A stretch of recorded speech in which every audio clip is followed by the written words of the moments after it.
खास तौर पर पूर्णिमा का खास तौर पर आज चर्चा कर ले। पंचक काल, पंचक काल कब मनाया जाता है, पंचक काल में क्या क्या सावधानियां हम सभी को बरतना चाहिए, भद्रा काल क्या होता है, इन दोनों विषयों में विस्तार पूर्वक जानेंगे। सबसे पहले पंचक काल से आरंभ करते हैं। देखिए, पंचक काल हर महीने में 5 दिनों का होता है और हर महीने में 5 दिनों के लिए रहता है।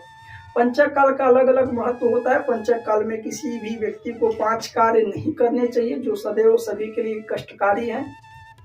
सबसे पहला कार्य, पंचक काल में दक्षिण दिशा में यात्रा कदापि नहीं करना चाहिए, क्योंकि दक्षिण की दिशा यम की दिशा मानी गई है।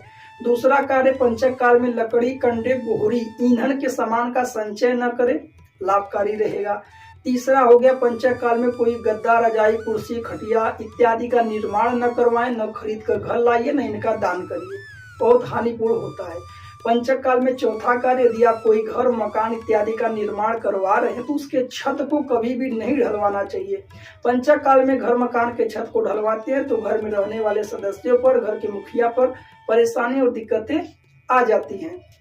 अंतिम और लास्ट, पंचक काल में किस चीज का विशेष ध्यान देना है, वह है मृत व्यक्तियों का दाह संस्कार।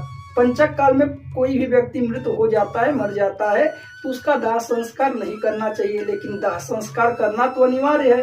तो शास्त्रोक्त विधि के द्वारा फिर उस मृत व्यक्ति का दाह संस्कार किया जाता है। ऐसा मान्यता है कि पंचक में किसी की मृत्यु हो तो घर में 5 लोगों पर परेशानी आती है या आसपास के 5 लोगों पर विपदाएं आती है, इसलिए उसके शास्त्रोक्त विधि के द्वारा यदि दाह संस्कार कर लिया जाए तो पंचक से दोष से मुक्ति मिल जाती है।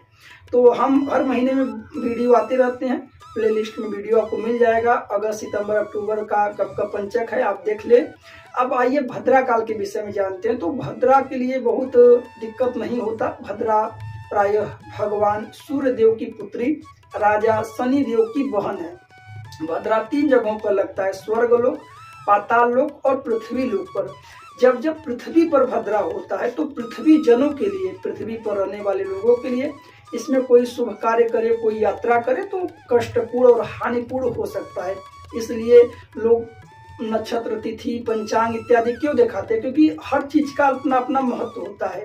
कोई भी ऐसा कार्य शुरू करे जिसमें समय, योग, करण, तिथि, नक्षत्र सही नहीं है, उसमें लाख पैसा लग जाए, लाख प्रयास कर ले, बार बार लोग असफल होते हैं। यदि वही सही समय, सही नक्षत्र, सही तिथि, सही योग करण देख लें, उसमें कोई कार्य करे तो उसकी अपेक्षा अच्छे और जीवन में अच्छाइयाँ प्राप्त होंगी और उसमें उन्नति और लाभ देखने को मिल जाता है। इसलिए हर चीजों का देखना, हर चीजों का महत्व अपने अपने आप में प्रधान होता है। तो भद्रा काल में भी यात्रा, मांगलिक कार्य न करें जब जब पृथ्वी पर भद्रा होता है। वैसे हम दैनिक पंचांग में सुबह 10 बजे वीडियो आता है, उसमें प्रत्येक दिन भद्रा काल के विषय में बताते हैं, वहां से आप जान सकते हैं। प्रिय दर्शकों, यह थे आज के कुछ दिव्य और महा उपाय।